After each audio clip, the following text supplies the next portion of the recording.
muerte, de estar muriendo el hígado. Entonces le toma 1 hora más morir. Entonces si tú no lo conectas o lo reimplantas antes de 4 horas, ya no sirve. Ya no hubo negocio.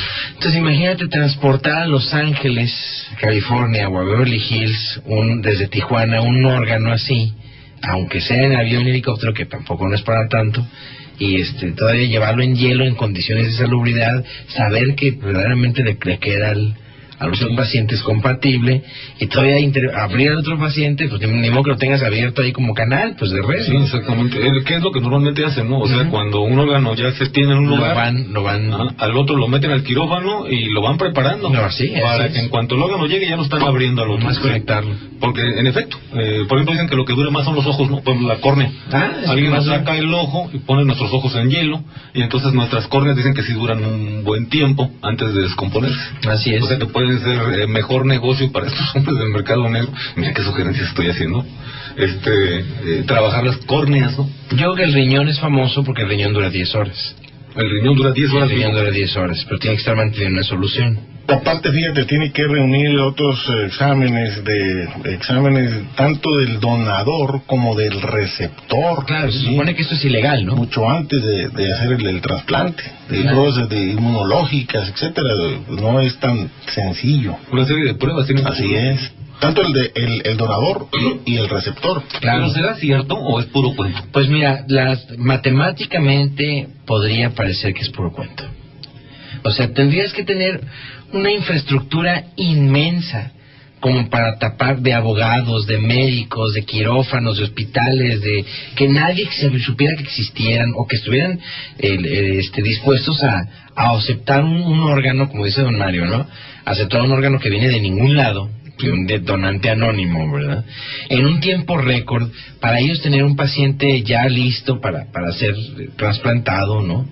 O sea, todo lo que rodea la realidad de una operación de esto haría tanto escándalo y tanto ruido que tendrías que verlo por fuerza, ¿no? O sea, habría miles de doctores que se darían cuenta que hay un mercado negro de órganos. Puede ser el hijo de William Gates III, pues, ¿no?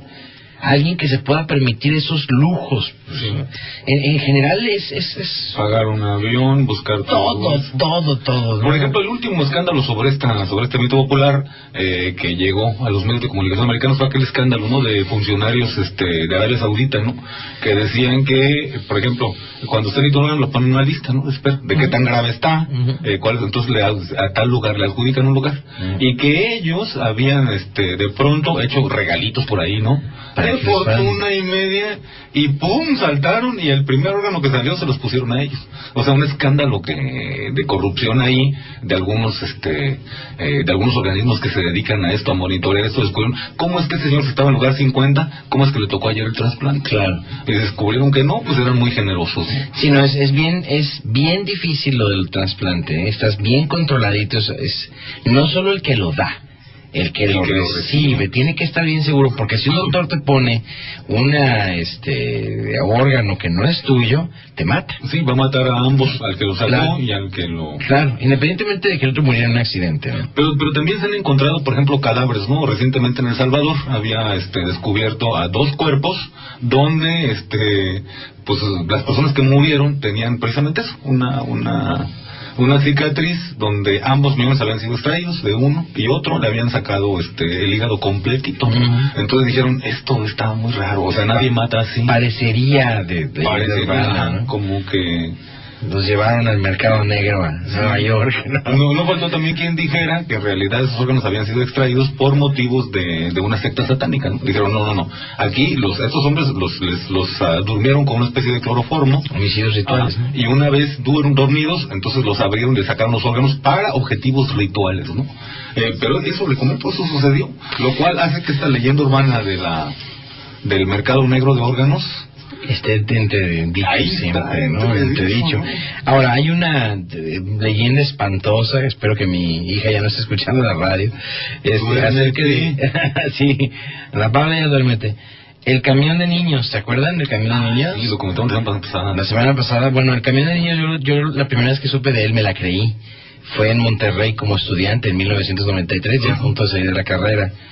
Luego lo volví a escuchar cuando vivía en Seattle en el año 2002. Y luego lo volví a escuchar en Mexicali en el 2005, en principios de este año pasado, pues, ¿no? Sí. Entonces, así como que está muy raro que este mito se repita cada cierto tiempo, pues, ¿no? Le esté dando vueltas al mundo.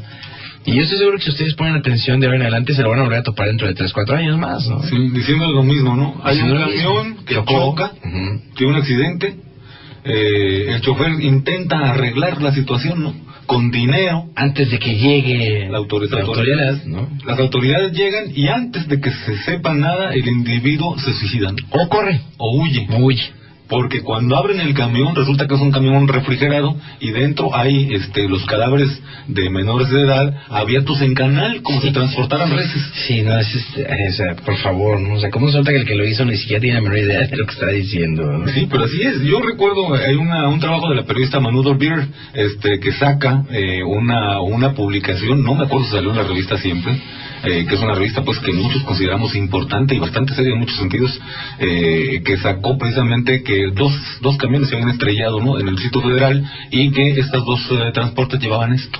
Fíjate, qué curioso que lo mencionas. Para que uno pueda donar un órgano, o sea, el nivel de compatibilidad, ¿no? O sea, que tú y yo podríamos encontrar es de 1 entre 1,000,000. Claro. De personas. Sí. O sea, para que difícil. Así es, para encontrar un riñón para Enrique Barranco o Rafael González necesitamos buscar entre 1,000,000 de personas para ver si encontramos alguno, ¿no? Bueno, la otra es que el donador tiene que ser exactamente de tu misma edad. Vaya. No puede ser más viejo y no puede ser más joven. Tiene que estar frisando tu edad. No, meses de diferencia valen, años ya no. Entonces imagínate lo difícil que es encontrar un donador de un órgano, sí, ¿no? Sí. Aunque lo vayas a forzar, pues, ¿no? Aunque lo vayas a secuestrar, pues, o sea, ¿te puedes pasar años buscando? Puede ser tu pariente, o sea, mejor buscas con tu pariente, pues, ¿no? Es más fácil encontrarlo con tu pariente, porque si no es tu pariente es 1 en 1,000,000. Uf. O sea, es imposible, pues, yo por esas probabilidades, la verdad, le doy tacha, lo descarto. O sea, ¿crees que en realidad no haya? Sí, no creo. El mercado de... no, pues que es para puros multimillonarios nada más. Ah.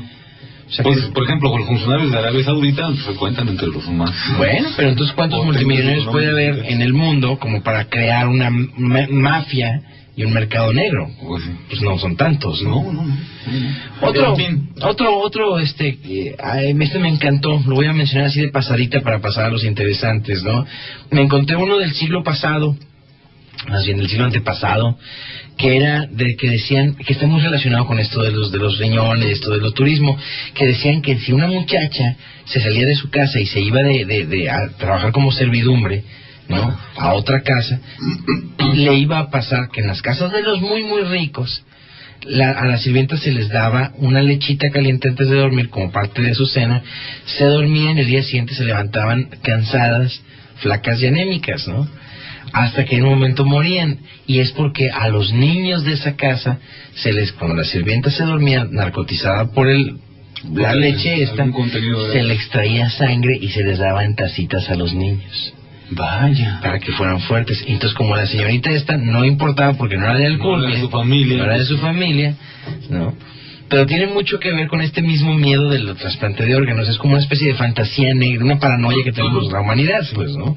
Una aberrante mentira, ¿no? Ahora, ¿cuál sería la base para este tipo de mito, por ejemplo? No te vayas de tu casa. No, pero ¿cuál sería la base, por ejemplo, para inventar todo esto? ¿No habría alguna nota roja? Sí. Por ejemplo, sí hay. Muchachita de la servidumbre muerta de anemia en casa de los fulanos. Sí, es la tercera que se muere de anemia, ¿no? Por ejemplo, ¿no? Sí, es terrible. Entonces empiezan la imaginación a dar vueltas. Y también es posible, ¿no?, que alguna de esas familias que contratan a algún sirviente también tuvieran interés en desarrollar algún tipo de ritual, ¿no? Qué bueno que lo mencionas, Enrique. De hace unos 50 no más, de unos 100 años para acá, me encontré mitos urbanos de 1923, 1919. Qué curioso. Casi todos los mitos tienen su origen en una nota periodística que lanzó alguna prensa irresponsable. Ajá. Es decir, algún periodista que no hizo la tarea. Ajá. Algún periodista que no hizo la tarea e inventó algo. Ajá. Algún periodista que cubrió a su manera la nota periodística, o peor aún, alguna carta del lector al editor que fue publicada. Por un periódico, claro. Lo cual es muy común. Claro. Entonces, casi todos los mitos urbanos que tienen su origen documentado en periódicos parten de ahí. De un error. De un chiste, de una desviación, de una carta de una persona, de alguien que estaba vacilando, o de alguien que era un perfecto ignorante y escribió lo que le dio su gana, pues, ¿no? Y el periódico responsablemente lo publica. ¿No? Mario, ¿qué pasó? Bueno, más participación del auditorio. Me quiere hacer una pregunta el profesor Sergio López. Adelante, profesor, buenas noches, bienvenido. Buenas noches, ¿cómo están? Bien, gracias. Adelante con su pregunta. Pues aquí, como siempre, atento al programa. Muchas gracias. Y estoy precisamente cuando tú le preguntas al licenciado Rafael, ¿a qué se debe esto? ¿A qué se debe aquello? ¿Por qué esto? ¿Por qué aquello?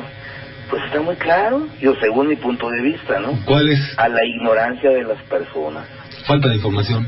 A la falta de educación, la falta de información. Y además, si a eso le agregas la sal y la pimienta de personas amarillistas que les gusta propiciar, exaltar en la pobre gente todas esas tonterías de los vampiros y bueno, eso me pasó rozando. Ese es mi punto de vista, o sea, pienso Muy que bien. es la ignorancia, no hay otra explicación. Muy bien. Buenas noches. Buenas noches, profesor Sergio López. Pues sí, ya está, ya ve. Y nosotros que hacemos un programa de los viernes de Misterios Fantasmas. En fin, ahí está. Interesante punto de vista. Hay otra... Este caballero está... bueno, ahorita continuamos, ¿no? ¿Tenemos llamada? No tenemos llamada, tenemos que hacer un paréntesis. Ok, perfecto. Continuamos aquí en Zona Cero. Estamos platicando hoy acerca de las leyendas urbanas, mitos populares. Mitos populares de Que borrachitos. muchas cosas no son ciertas, pero las acabamos creyendo, ¿no? Así es. Bueno, ahí te va. El de la... me ibas a comentar la semana pasada, digo, no quiero que esta vez termines sin comentarnos lo de la hermandad de la sangre, ¿no? La hermandad de la sangre, fíjate, este mito consiste en que es un mito urbano de Estados Unidos desde los 50. Desde los 50. ¿No? Pero, fíjate, hasta qué curioso cómo es la gente. Era un mito nomás de unos muchachos, decían, ¿no? Así tipo Elvis Presley, tipo James Dean, tipo Marlon Brando, Rebelde sin Causa y todas esas películas, que jugaban una cosa que muy estúpida que los norteamericanos llaman chicken, gallina. Bueno, el cobarde, ¿no? Que es que dos carros van enfrentándose, o sea, van uno frente al otro en la carretera, a propósito, se ponen de acuerdo, y el primero en sacar la vuelta es el gallina, sí. Y pierde, ¿no? Pero si no chocas de frente, entonces eres un gallina. Así es. Entonces dicen que había unos muchachos tan malditos, tan malvados, que se habían quedado con la onda del gallina, pues, ¿no? Y se habían quedado obsesionados, entonces esto tiene su confusión de esta manera. Ellos venían en la carretera con las luces apagadas, y si tú los provocabas, ¿no? Es que si tú descasías el cambio de luces, es que tú querías jugar gallina. Pero como ellos pues, te pasaban de largo, se regresaban por ti a sacarte de la carretera. Bueno. Estaban medio locos, ¿no? Bueno, todo esto cobras hasta ahí llega este mito urbano. Por el lado americano. Por el lado americano. Luego se nos viene aquí a la frontera, muy fuerte, eso de la gallina o esto de la sangre, porque Zodiac en 1978, el asesino del Zodiaco, un asesino en serial que nunca agarraron, que trabajaba aquí en la carretera vieja, lo que es el Utah Desert, el desierto de Utah, como la carretera de aquí a San Diego, que es una parte desértica, muy hermosa. Ahí, en esas carreteritas vecinales, el asesino del Zodiaco, ¿no? En el 78, hacía lo mismo que la banda de sangre, ¿no? Jugaba. Venía contigo, venía con luces apagadas a toda velocidad, y si tú le hacías el cambio de luces, él se regresaba y disparaba contra tu carro, te sacaba de la carretera y te ejecutaba allá abajo. Y después de esto, o sea, que no sabe qué, cuando llega ya en nosotros, porque hace poquito estuvo de moda eso de la sangre, ahí va. porque se mezcló la Interpol en ello, ¿no? Sí. ¿Tenemos una llamada, Mario? Sí, Rubén de la Rosa. Rubén, buenas noches, bienvenido Rubén de la Rosa. ¿Qué tal, señor? Buenas noches. Adelante, Rubén. Mire, mi comentario es que también, no sé si sea una leyenda o no, que a mí me parece que sí. Pero Ajá. cuando yo estaba en la secundaria me acuerdo haber escuchado de, supuestamente aquí en la Coca-Cola de Mexicali, que se cayó un señor en esos depósitos de la soda y que supuestamente ahí se había perdido porque nunca habían podido rescatar su cuerpo del tanque, y pues probablemente que la soda que tomábamos, pues por ahí venía contaminada de ese trabajador, ¿no? Que supuestamente se había caído ahí, no sé si se acuerden de eso, y a mí me tocó escucharlo. Bueno. Pues suena muy fantasioso, ¿no? Sí, medio extraño, pero sí me acuerdo de haberlo escuchado y bien famoso eso. Así es. Gracias, Rubén. Gracias, Rubén, muy amable. Rubén de la Rosa. Es por el dedo, ¿no? Cosas salían de partes del cuerpo, una pestaña, un dedo. Sí. No. Yo me acuerdo de eso, ¿no? No, es que murió un trabajador. Nadie lo supo, pero un trabajador murió. A veces sucede que esta situación es el cambio en la comunicación, ya lo habíamos comentado, ¿no? Por ejemplo, se cayó un trabajador ahí en el depósito de agua, pues, y ya cuando se transmite la comunicación, se cayó, ya después dicen que se ahogó, se murió, y si lo sacaron de ahí, después ahí se quedó y jamás lo sacaron, ¿verdad? Exacto. Yo recuerdo también que aquí en Mexicali apareció una vez, bueno, pues esos eran errores, ¿no? De la hora de embotellado, yo me imagino, no pues no estoy seguro, pero me acuerdo que en una botella de soda, pues apareció un diente. Entonces dijeron, esto confirma la teoría del trabajador muerto. O sea, vino a dar una de sus piezas dentales a esta soda. Qué curioso. El primer caso de Coca-Cola fue en 1919. El primer caso donde un trabajador se cayó en el depósito del jarabe, se ahogó, murió ahí, y empezaron a salir piezas de humano, ¿no? Vayan, pues. Desde 1919 a la fecha, hasta el 2006, la Coca-Cola Company ha tenido 44 juicios perdidos por cuestiones de sí, por embotellar alguna cochina. 44 veces ha perdido. O sea, lleva 100 años y pues no son tantos, no es nada, o sea, no es nada. Quiere decir que llevan un control de calidad muy alto. Sí. O sea, para que vea la gente que está difícil, ¿no? Checar el dato, ¿no? O sea, está difícil que algo suceda así. Además, no solo en la Coca-Cola pasa en Sabritas, pasa en Altos Hornos de México, que alguien se cae al acero, y luego sale la varilla de construcción fantasma, ¿no? Con acero. O sea, pasa en todos lados donde la gente tenemos miedo de los grandes tanques, de las cuestiones de las construcciones a nivel industrial, pues, ¿no? En los ¿cómo se llaman? Los ingenios, ¿no? En los ingenios donde ha habido muertes, lo que se hace ahí es que se elimina parte de la producción. Claro. Porque de hecho el muerto pues es procesado por el ingenio. Claro. Entonces, pero se elimina esa parte, o sea, nunca le va a tocar a usted azúcar, como le diga, que contenga, por ejemplo, sangre o tejido de un trabajador muerto. Claro. Eso no sucede. Tetra Pak, por ejemplo, ¿no? Vende en España Tetra Brick, ¿no? Que es este vino. La presentación. Ajá, la presentación es de este vino blanco, vino tinto. En cartón. Entonces, sí, imagínate. Es como el padre de Quino aquí. Entonces le cortas un pedacito y te vas sirviendo. En una ocasión encontraron un preservativo usado, ¿no? Dentro del vino. Entonces hubo una demanda. Después se supo que sí era cierto, ¿no? Y que había unos... ¿Estaba teniendo relaciones sexuales de vino? No, bueno, hubo miles de historias al respecto. No, eran unas personas que habían corrido, parientes de unos que habían corrido, que estaban saboteando la empresa. Los habían reajustado, los habían corrido, regresaron con uniforme y gafete válido, se metieron en la línea de producción y contaminaban la producción. Le echaron basura. Entonces, la compañía de vino, cuyo nombre desconozco, porque lo omiten ahí en el informe, compensó a los dos que habían tomado el vino, ¿no?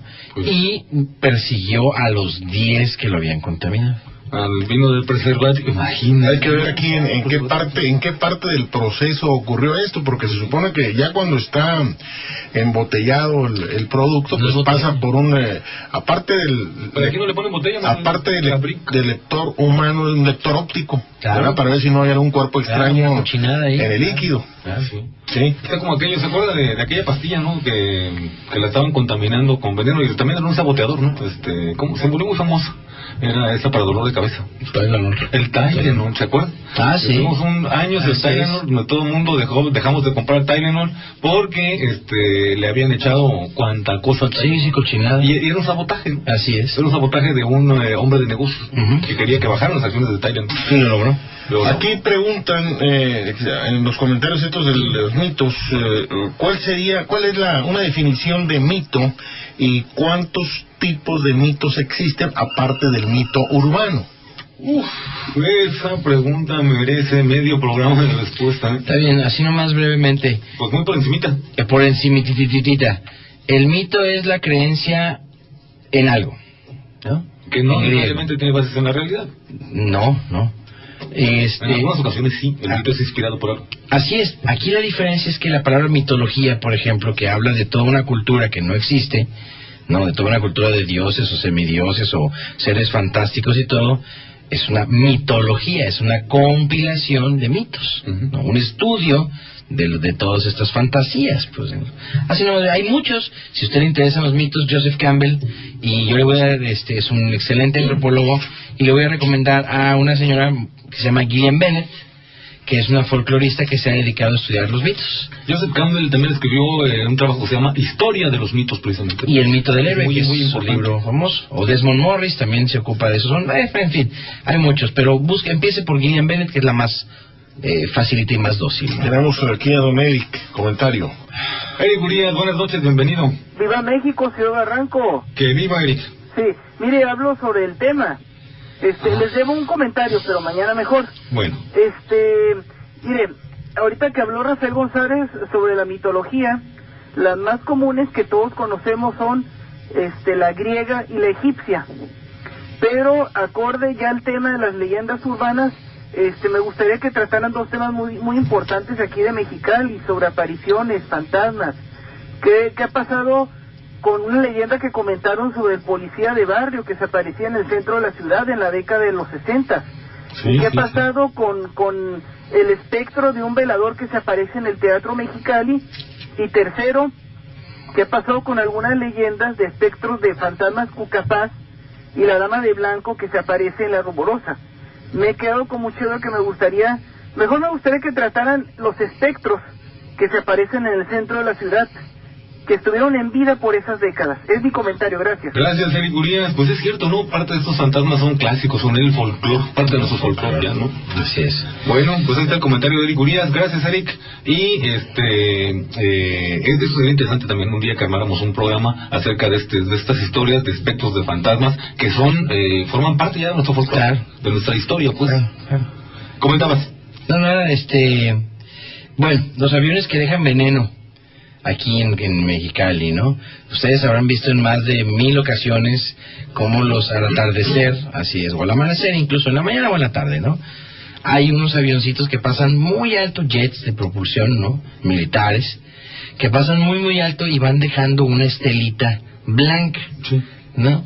Entonces los grandes conspiradores, los complotistas, toda la gente que piensa que todo el mundo está en su contra, aseguran, juran y perjuran que el gobierno norteamericano lo está haciendo, está dando esos recorridos para soltar una estela de veneno blanco que parece vapor, ¿no? Algo así como soltar antrax o algo así. Así es, entonces van diseminando este lento intoxicante o agente intoxicante para que todo el mundo tengamos gripa, cáncer, toses, epocflemas, ¿no? ¿Dónde lo harían entonces? ¿En todo el mundo? No, en la frontera, para ir matando mexicanos. Pues. No les des ideas, Rafael.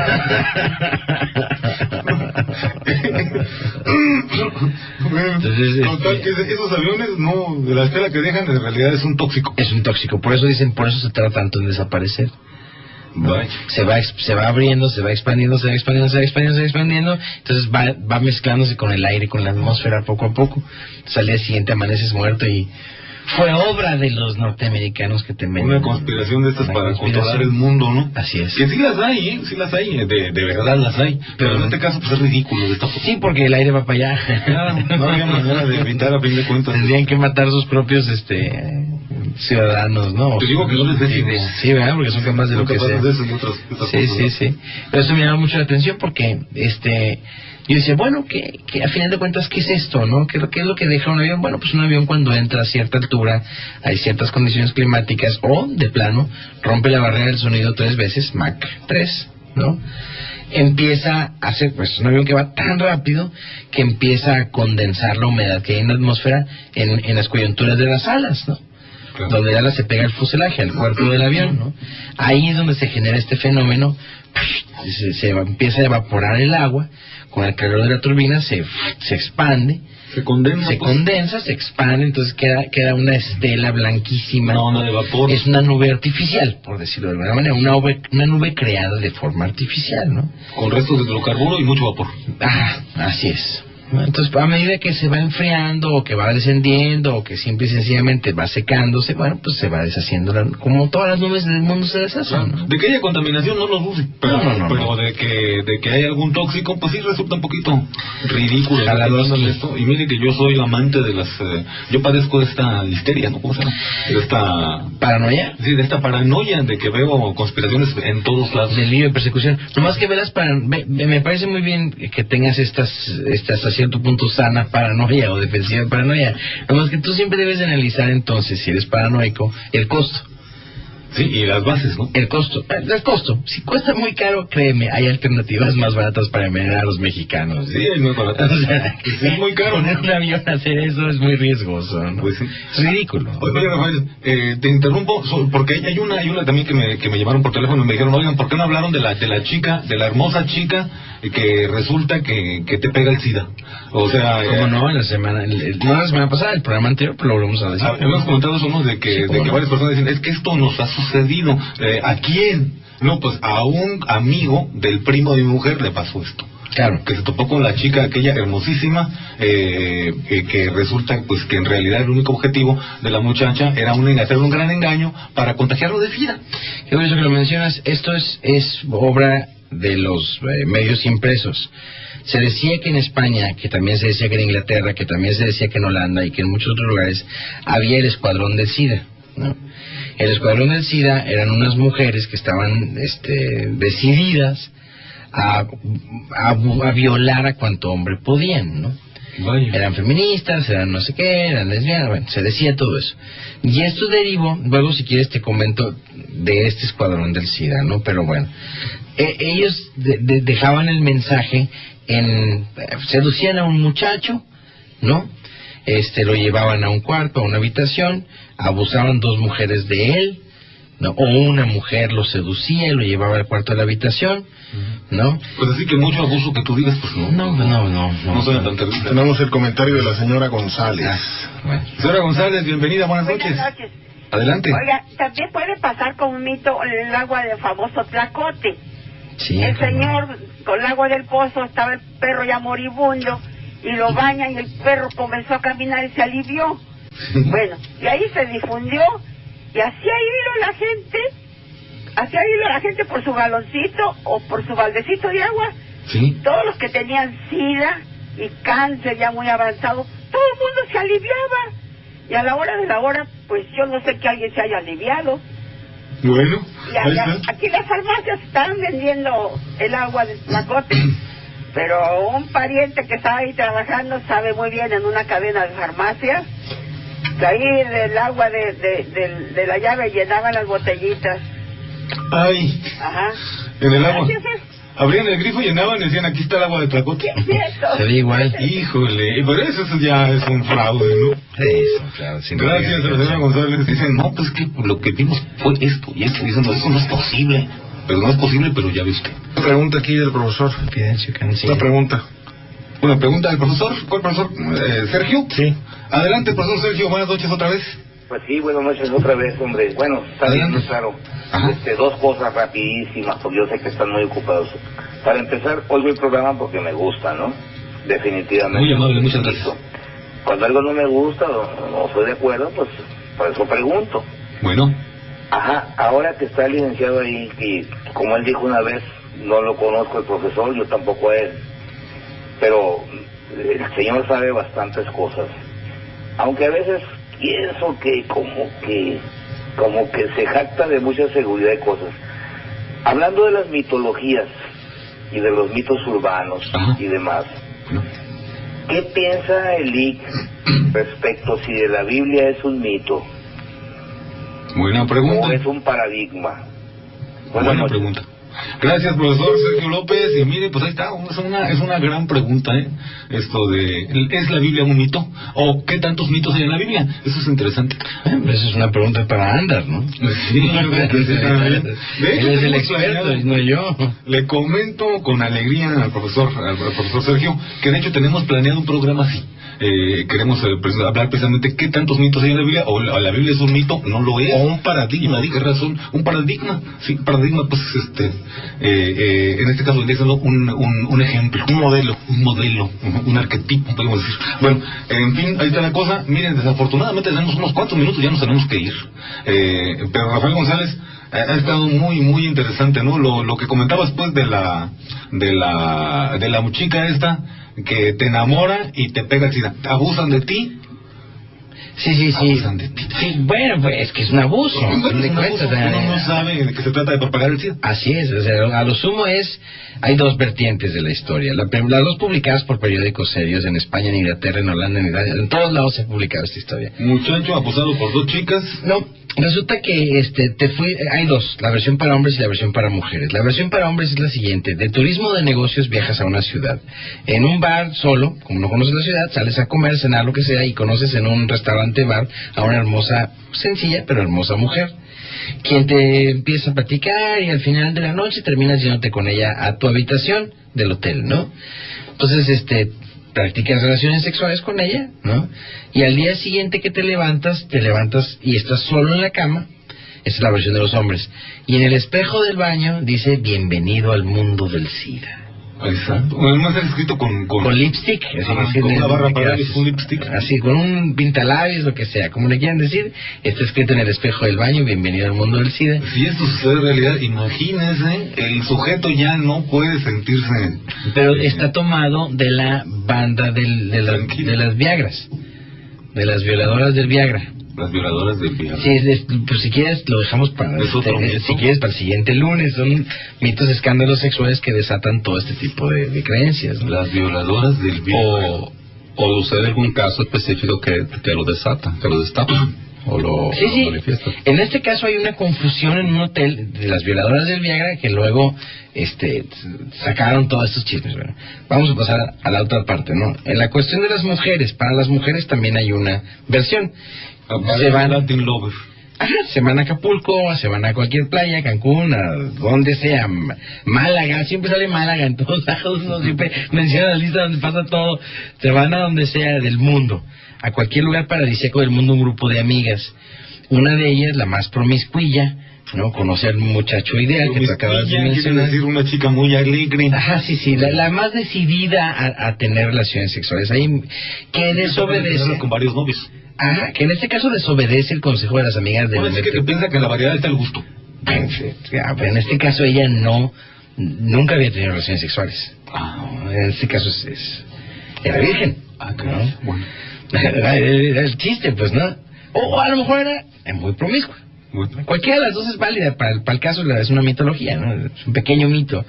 La cuestión es que van al conoce al muchacho ideal de sus sueños, van a la habitación, se acuestan, él al día siguiente se levanta con ella, ¿no? Se intercambian teléfonos, nombres, todo. Él le da un regalo, ella le dice: ya me voy, ¿no? Lástima, profesor. Me regreso a Mexicali. Me regreso a Mexicali, a México, donde tu ciudad natal.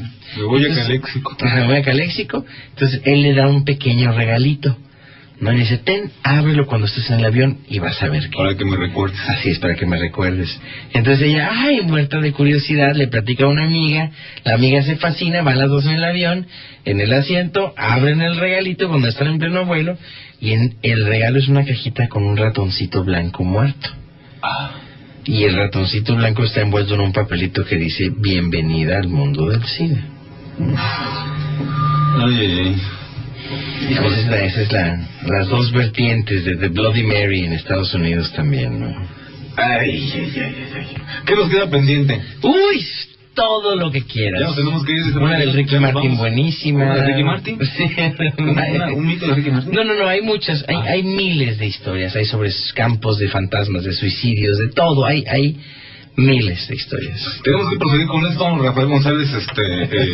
Y por cierto, mañana tenemos un programa, ya nos vamos, pero mañana tenemos un programa, pues que esperamos que Rafael González también contar con él mañana si puede, porque, pues mire, queremos apoyar esto de la ley antichamoy. Esta ley que prohibiría que en las escuelas se vendiera alimento chatarra. Y se trataría de que los niños pues no fueran víctimas de estas grandes industrias que fabrican clientes así, vendiéndoles alimentos disque de bajo nivel nutritivo desde pequeñitos, y aparte que algunos de ellos son contaminantes y que contienen ingredientes hasta cancerígenos. Entonces pues le digo, Rafael González ha hecho un par de programas aquí hablando precisamente sobre las propiedades negativas de los alimentos industrializados. Entonces esto de la ley antichamoy parece que pues que va a ser una realidad. Ojalá. Y entonces pues a Zona Cero, al equipo Zona Cero, le encantaría mucho apoyar todo esto, y sobre todo especificar de qué se trata para que usted y yo y todos estemos al pendiente de cómo se aplica esta ley antichamoy. Creemos que puede ser un gran paso adelante para el futuro de nuestros muchachos. ¿Qué onda? Ya era hora que alguien hiciera algo. Ya era hora, ¿no? Sí. Mario, ¿qué pasa? ¿Nos vamos? Pues nos vamos, gracias al auditorio. Aquí ya por último el comentario del auditorio. Sería interesante este programa de la Biblia, mito o paradigma. Y para andar para la próxima, que si las apariciones pudieran considerarse un simple mito también. Sí, algunas podrían ser un simple mito. Las apariciones. Claro. La Virgen, pues. Las apariciones religiosas. Sí, se han comprobado que algunos son un mito. Sí, el equipo de investigación de la iglesia, en primer lugar de entrada, descarta toda aparición. Después investiga. Descarta, ese que es un mito, y investiga a ver si es posible que haya sucedido. No son demasiado fríos. Bueno, nos vamos. Sí. Nos vamos. No, pues eso de acusar a Luis Pet Viriguas, vamos a reservar la cosa, no decimos nada hasta que no lo investiguemos. No lo dicen al público, ellos primero toman el escepticismo y empiezan la investigación. Si no lo toman de facto, como no lo creen de facto, pues eso es sano, ¿no? Sí. Bueno, nos vamos a andar. Buenas noches. Buenas noches. Y acuérdense, el día 11, ¿no? Es la ceremonia. No, el día 28, el sábado que viene. Sábado. Sí. Sábado 28, perdón. A las 12 del día. A las 12 del día. Aquí se lo vamos a estar recordando para si usted quiere asistir a la celebración de los 11 años de trabajo misional de Andar, nuestro compañero. Rafael González, nos vamos. Buenas noches. Buenas noches, si está usted borracho, no llame a Zona Cero, por favor. Caray. Su servidor Enrique Barranco también le agradece mucho que nos haya acompañado y le invita para que mañana se quede con nosotros en este programa de la ley antichamoy, a ver qué le parece, a ver cómo podemos ayudar todo esto y cómo podemos ayudar, coadyuvar, pues, para que todo esto se lleve realmente a la práctica. Por lo pronto, descanse y pase muy buenas noches. Esto fue Zona Cero. Le agradecemos el habernos acompañado.